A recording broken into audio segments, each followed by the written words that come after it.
राष्ट्रीय शैक्षणिक धोरण 2020च्या धोरणानुसार नवीन अभ्यासक्रम हा कौशल्यावर आधारित आहे। याच संकल्पनेतून रानवडी बुद्रुक येथील 6वी ते 8वीच्या विद्यार्थ्यांनी पोलादपूर तालुक्यातील तंत्रस्नेही शिक्षक विनोद अवरादी यांच्या मार्गदर्शनाखाली विद्युत तोरण निर्मिती केली आहे। याचं उद्घाटन पोलादपूर गटविकास अधिकारी दीप्ती गाट यांच्या हस्ते करण्यात आलं।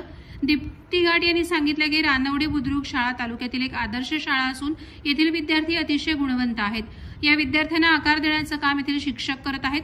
विद्युत तोरण निर्मिती बनवणं हे अतिशय कौशल्याचं काम असून ते येथील विद्यार्थ्यांनी मुख्याध्यापक सोपान चांदे, तंत्रस्नेही शिक्षक विनोद अवरादी, रानवडी बुद्रुक शाळेतील शिक्षक, शाळा व्यवस्थापन समिती अध्यक्ष सखाराम वारे यांच्या मार्गदर्शनाखाली यशस्वीरित्या पूर्ण केल्याबद्दल सर्वांचं अभिनंदन केलं।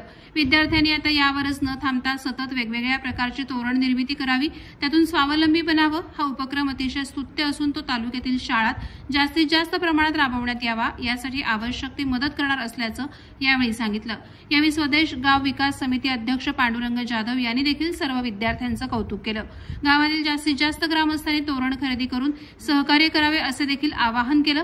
कार्यक्रमाचं प्रास्ताविक आणि आभार प्रदर्शन मुख्याध्यापक सोपान चांदे यांनी केलं। यावेळी तंत्रस्नेही शिक्षक विनोद अवरादी, व्यवस्थापन समिती अध्यक्ष सखाराम वारे, उपाध्यक्ष अंजना फळसकर, सर्व सदस्य, पालक, ग्रामस्थ, शाळेतील शिक्षक आणि विद्यार्थी उपस्थित होते।